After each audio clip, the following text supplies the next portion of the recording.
Let me ask you this. If you found out your child's school was banning books about their history, would you stay or would you find another way? Hello, everyone, and welcome back to another episode of The Other Route, the show where we shine the spotlight on Black folks who are stepping off the beaten path and are carving out new ways of living, thriving, and defining success. Now, normally on this show, I'm sitting down and I'm talking to someone who's literally living the other route.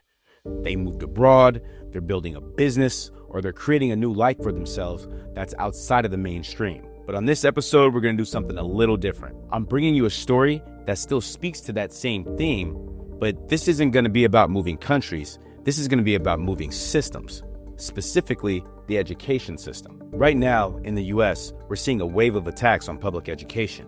Book bans are sweeping across states, especially in places like Florida and Texas, whose list of books, many written by Black authors, LGBTQ authors, and just folks who are challenging the status quo, are being pulled from classrooms. And at the same time, many of the programs that are focused on diversity, equity, and inclusion, aka DEI, are being slashed left and right, which, let's be real, means that a lot of schools are backtracking on making sure that all students are seen, heard, and represented.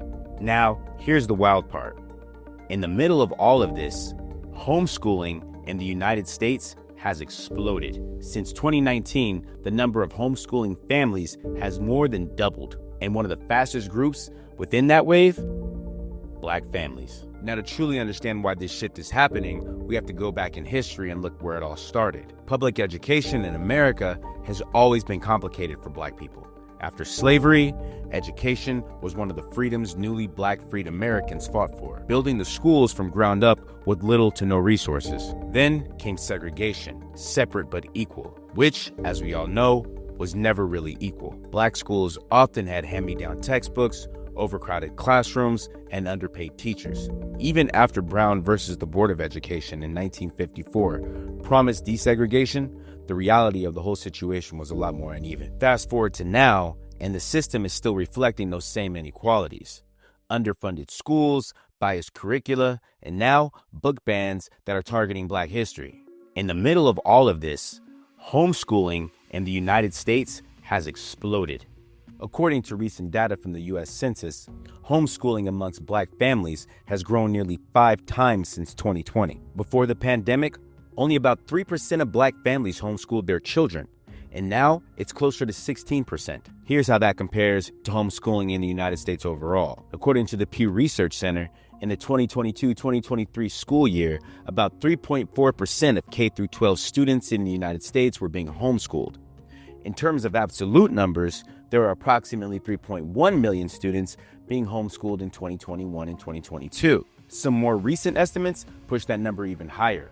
According to Babwell.com, there are as many as 3.7 million homeschool students in the United States, which would be about 6.7% of school-aged children. So, when you line those general numbers up with what's happening in Black homeschooling, like the jump from around 3.3% to around 16.1%, you begin to see how much of a dramatic shift this really is in Black communities. This shift has not been completely smooth sailing. Many Black parents face challenges like limited access to resources, local support networks, and skepticism from others who don't see homeschooling as normal. Some even face state-level hurdles or bias from school districts when trying to withdraw their kids from the public school system. Still, Black-led homeschool groups are stepping it up. They're sharing resources, they're starting co-ops, and they're building a community. Take, for example, a group called For the Culture Homeschooling in San Antonio, Texas. This was co-founded by a woman named Ashley Peak.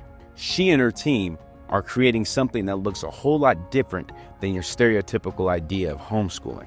Forget the image of sitting alone at a kitchen table with mom handing out worksheets. No, these networks are community-driven, secular, inclusive, and unapologetically rooted in justice. Now, the kids in these programs are still learning math and grammar, of course, but they're also learning about social movements, global events, and Black history in a way that actually connects to their lives. These kids are learning about the Harlem Renaissance, civil rights, and current social issues, all woven into one core curriculum. And honestly, a lot of these classes sound a lot more exciting than a lot of the history classes that we had growing up.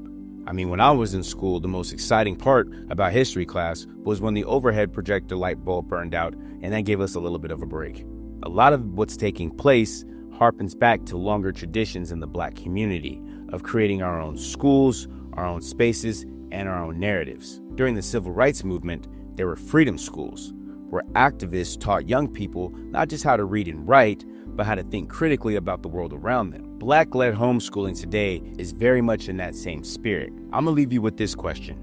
If education is power, what does that mean when we take that power back into our own hands? If you like this video, don't forget to like, share, and subscribe. I'm Mike Riley, and this is The Other Route. Thank you so much for watching, and I'll see you next time.